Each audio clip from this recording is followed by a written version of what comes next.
Wakey, wakey, the Kellogg's football camps are here, all over the country. It's game on. Learn new skills, make new friends, and have loads of fun at your local clubs. Grab your boots for a summer of football at the Kellogg's football camps.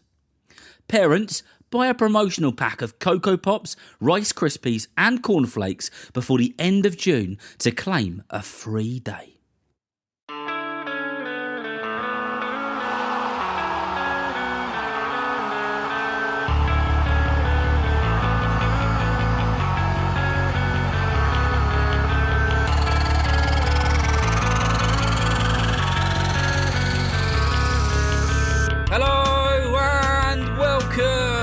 To the Football for Kids podcast with me, Darren Rees. In this episode, we're going to be talking about a proper legend, a player who has been spoken about as one of the greatest to ever do it. And that, of course, is the Manchester United and Northern Ireland legend and superstar of the beautiful game, the truly magnificent George Best. Please note that this is a two-part episode, and this is part 1. Episode 2 on the George Best story will follow immediately. Before we get into this episode, a massive thank you to every single one of you who has taken the time out to hit the 5-star review button and write a review and hit the follow button and all that other good stuff on Audible, Amazon Music, Spotify, Apple and everywhere else. I do read every single review which comes in, so thank you. Let's read a couple of those out before we get into the episode properly. And the first one is on Audible, and it's from Becky. And on Audible, you can give the podcast a star rating on its overall value, the performance of the podcast, and the story. Becky gives it 5 stars for each of those, so thank you very much. And the review says, "Hi Darren, will you please do an episode on David De Gea? He is my favourite player. I am new to your podcast, but I already love it." Well, thank you very much to the person who wrote that review and gave the 3 separate 5 stars on Audible. That's very, very kind of you. Thank you. I hope that you enjoy this episode, George Best Part 2, and the 182 other episodes which are in the back catalogue. I did see another review which was on Apple Podcasts, which I won't read out, but that person was saying, "Out of ideas? You must be joking. How could you possibly run out of ideas with football? Think about how many thousands of professional footballers there have been over the years. Think about all the clubs, all the managers, all the tournaments, all the games.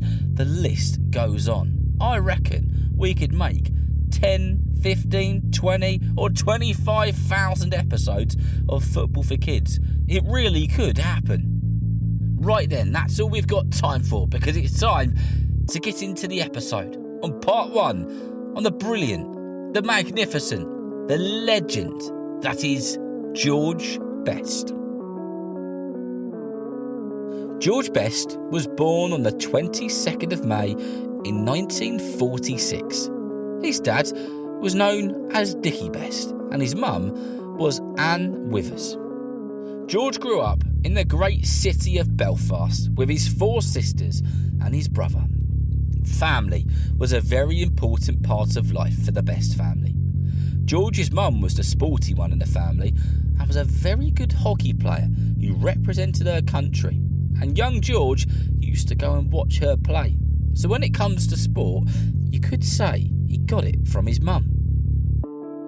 George could walk from 10 months old, and his mother remembered him playing with a football from the moment he could walk. He would play football at every given opportunity in every part of the house he possibly could. His mum said that he even took the football to his cot with him. George played football at school and was said to be visibly very special with a football from the very early days. He just had this talent for the beautiful game and was levels above the other kids that he played with in the playground.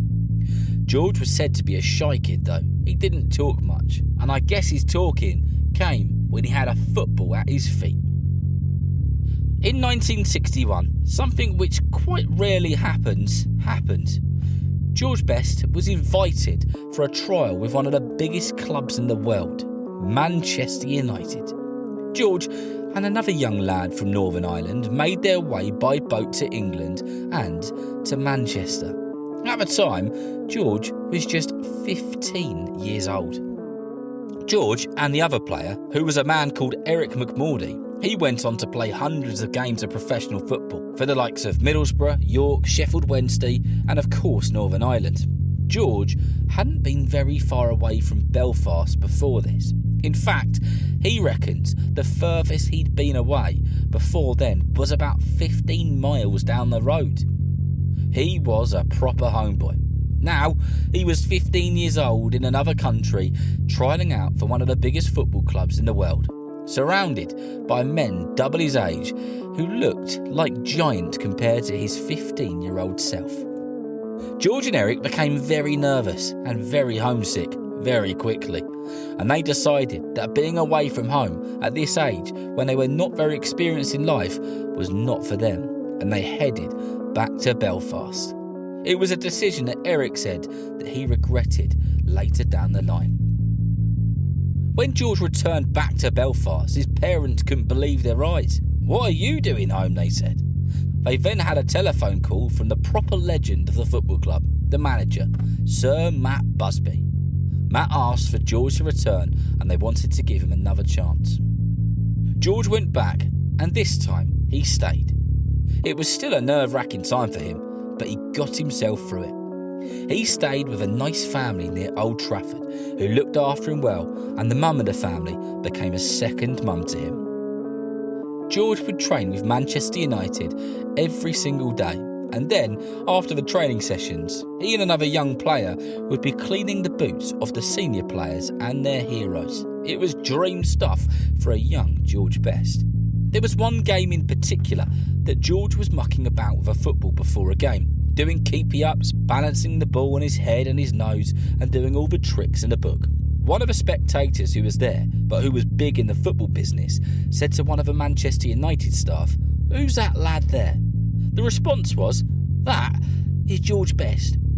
In George's debut for Manchester United, he lit that football picture. He was skidding players left, right and centre and was wowing the crowd with his unbelievable ability with a football. It's also worth mentioning that he was skilling players and had the most amazing control with the football on the oldest pitches where the grass was in a bad state. And I mean, it was in a terrible state. There was lumps and bumps and it was all turned over. So the fact that he was doing what he was doing with a football on a pitch like that shows you how good Georgie Best was. Skilling players was something which George did best. Oh, excuse the pun, I really didn't mean to do that. George was a killer for nutmegging players. He was one of the first players in British football to be playing the style of football that was more seen in Central and South America.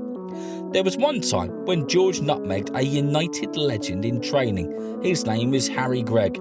He was a no-nonsense type of character, and he was absolutely huge. He did it once to Harry, and then he did it again, and then Harry said to him, "If you do that again, lad, I'll have you for it."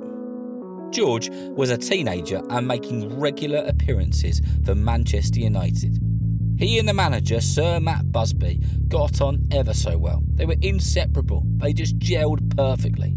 Matt loved George's way of playing football, and George loved the way that Matt did his thing. George was featuring on the front cover of all the newspapers and was becoming a proper superstar across the country. By 1966, George had already won the English top division twice with Manchester United, scoring bundles of world-class goals. And at this time, he was just 21 years old.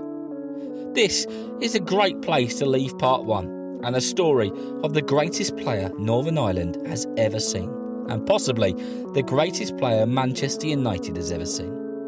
In part two, we'll kick things off at the European Cup quarter-finals, when Manchester United would play Benfica, one of the greatest sides of that time. And George, well, you just have to find out. So remember, if you know someone who loves football just as much as you do, then please tell them about Football for Kids. And whether you're playing football soon, watching it on the telly or pitch side, I hope that you enjoy the game. See you next time.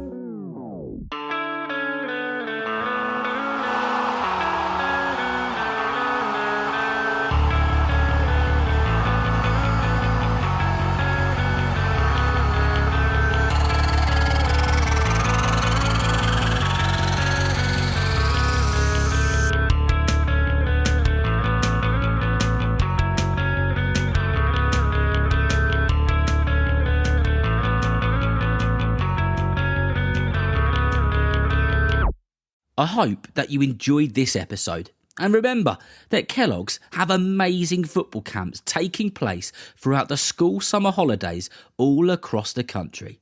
In fact, they're in 73 different locations across the UK. The camps are for 5 to 15-year-olds and are in partnership with the EFL, Manchester City, Celtic and Rangers with FA approved coaches.